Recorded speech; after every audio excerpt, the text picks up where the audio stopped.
à l'époque du début du tournage du film, donc du premier coup de manivelle, quelle est l'émotion qui règne en Wallonie au niveau des mineurs? Est-ce qu'on est plus préoccupé par ces problèmes de chômage?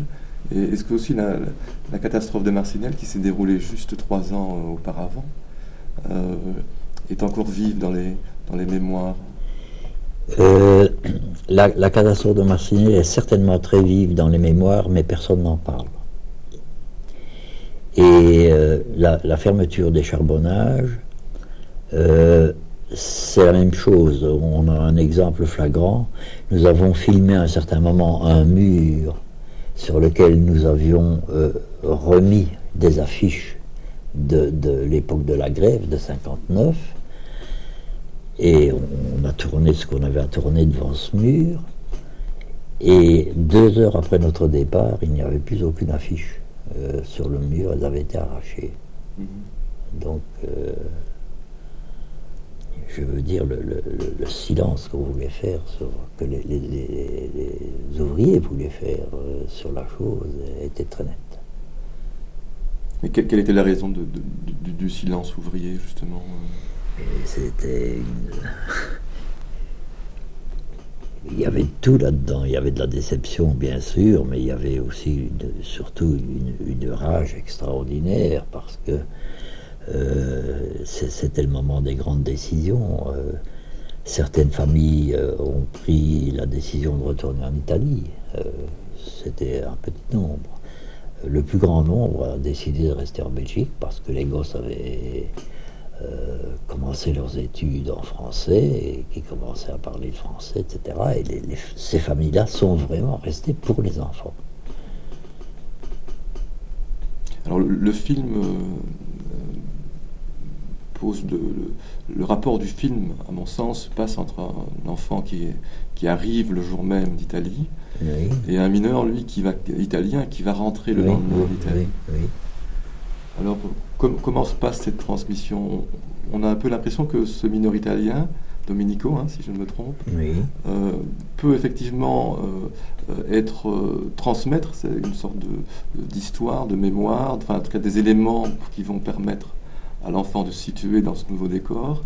Mais on a aussi un peu l'impression qu'il ne peut le faire que parce qu'il s'en va. Et parce qu'il échappe lui-même, comme certains mineurs italiens de l'époque, à sa condition, en tout cas sa condition en Belgique, en rentrant en Italie. Est-ce que tu peux parler de cette question de la transmission? Oui.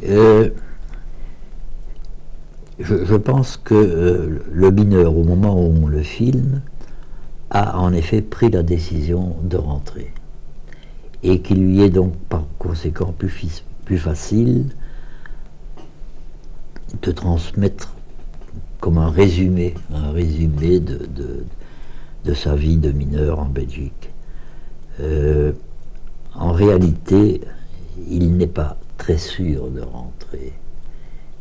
Et en effet, on s'est aperçu après qu'il est encore resté de nombreuses années en Belgique. Il n'est pas rentré. Il a continué à travailler comme il le pouvait, parce qu'il n'avait plus de travail à la mine, évidemment, mais enfin, il a travaillé pour la commune, il a travaillé à couper des choses comme ça. Tout ça parce que il voulait envoyer de l'argent en Italie, parce qu'il s'était mis dans la tête qu'il payerait les études universitaires de son fils. Et en effet, son fils est devenu ingénieur des forêts. Il a en effet...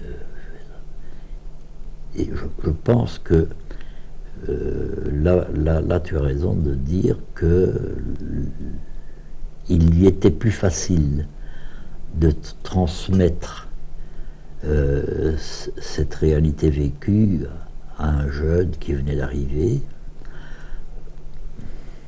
pas tellement pour le déniaiser, encore que ça allait jouer un rôle dans la maturation de l'enfant qui, à la fin du film, est manifestement passé à l'âge adulte, à l'âge adolescent. Mais je pense que ce cas est assez exemplaire de ce qui s'est passé en général parmi les mineurs. Alors justement, dans ce moment de transmission, il y a Juste un moment, continue.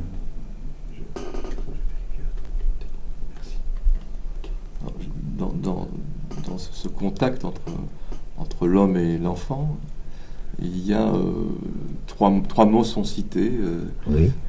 borinage, charbonnage, chômage, un peu comme des balises qui sont Oui, oui, proposées à l'enfant en tout cas. oui.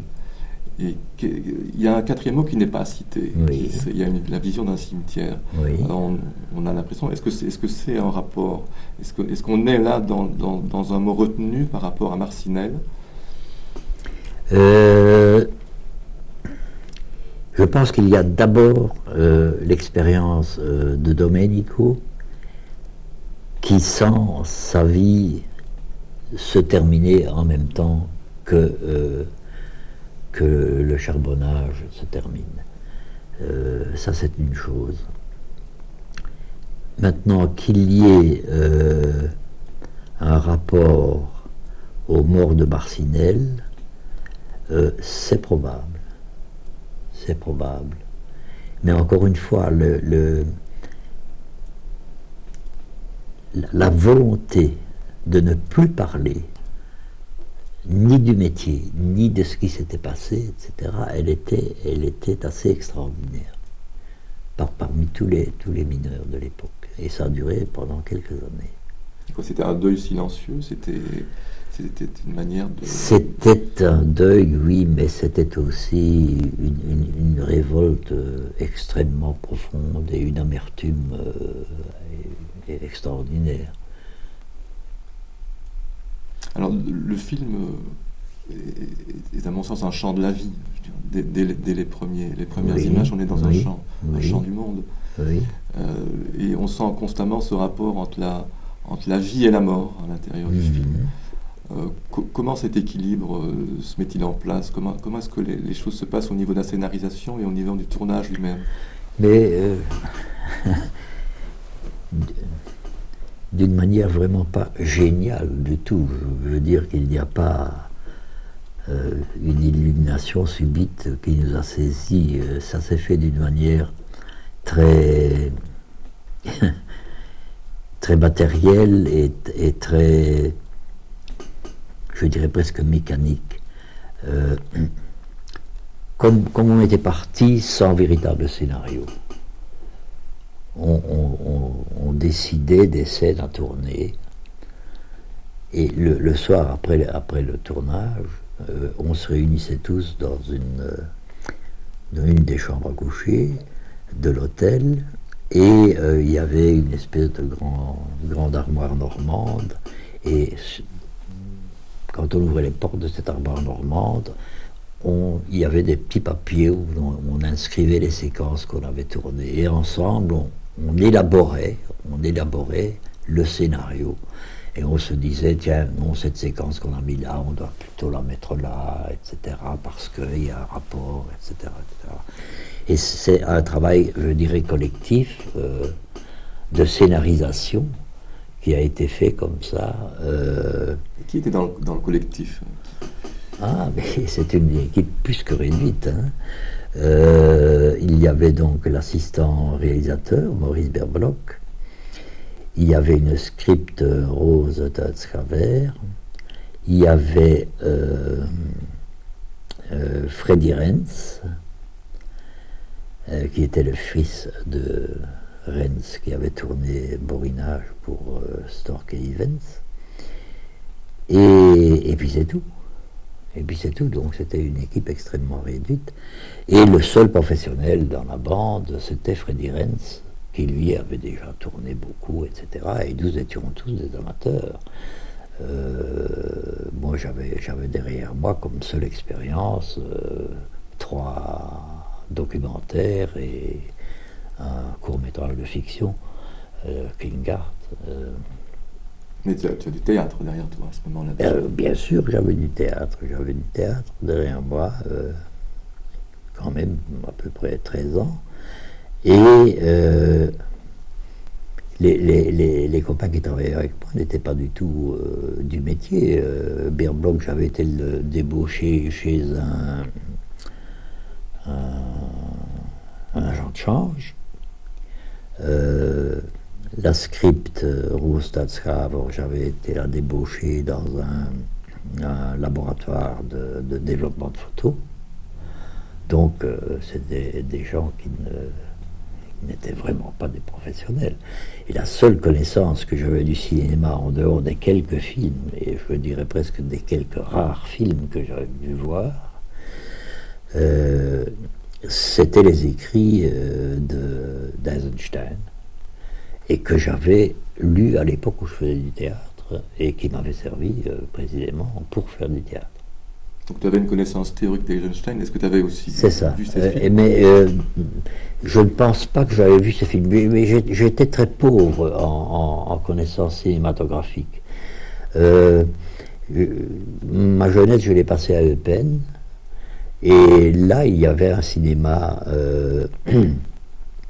qui passait des films allemands que ce qu'on appelait à l'époque les anciens belges, c'est-à-dire par rapport aux nouveaux qui avaient été annexés, ils n'allaient pas à ce cinéma-là. Et de temps en temps, les militaires, je pense bien que c'était les militaires, organisaient des séances de cinéma à l'usage de cette petite colonie belge qui était là. Et c'est ainsi que j'ai vu alors des Chaplin, beaucoup de Chaplin. J'ai vu Keaton aussi, que je préférais de loin à Chaplin, et d'autres comiques comme ça. Et je me rappelle que le tout premier film que j'ai vu, c'est King Kong. Ça, c'était mon premier film, qui m'avait fort impressionné, bien entendu. Mais donc, voilà, je crois que c'est un peu une heureuse démonstration de ce que le cinéma est un peu à la portée de beaucoup de gens. Mais est-ce que tu n'es pas quand même est-ce que tu n'adaptes pas quand même ton expérience de metteur en scène de théâtre en travaillant sur ce film? Si, bien entendu. D'autant que j'avais débuté au théâtre par du théâtre pour enfants. Et donc là, il y avait des textes à écrire, et bon, il y avait toute une technique aussi de mise en scène qui m'avait apporté beaucoup. Il y avait là une espèce de préparation, bien sûr, au travail de cinéma. Je vous interromps, mais il y a un problème de batterie ou je ne sais pas quoi. Mais j'ai un sifflement continu.